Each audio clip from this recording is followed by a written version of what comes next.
శివుడు పూర్తిగా తెల్లగా ఉంటాడు, అమ్మవారు నల్లగా ఉంటుంది.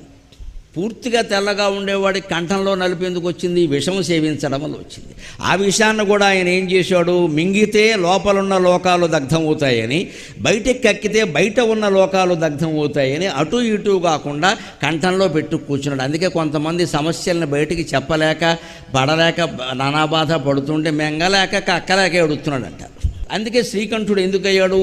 లోకం కోసం ఆయన త్యాగం చేశాడు. దేవతలు రాక్షసులు కలిసి క్షీరసాగరాన్ని మధిస్తూ ఉంటే అమృతానికి ముందు విషం వచ్చింది. జీవితంలోనైనా అంతే. మహత్తరమైన వైభవాన్ని మనం పొందబోతూ ఉంటే ముందు ఒక దుఃఖం వస్తుందమ్మా ఖచ్చితంగా.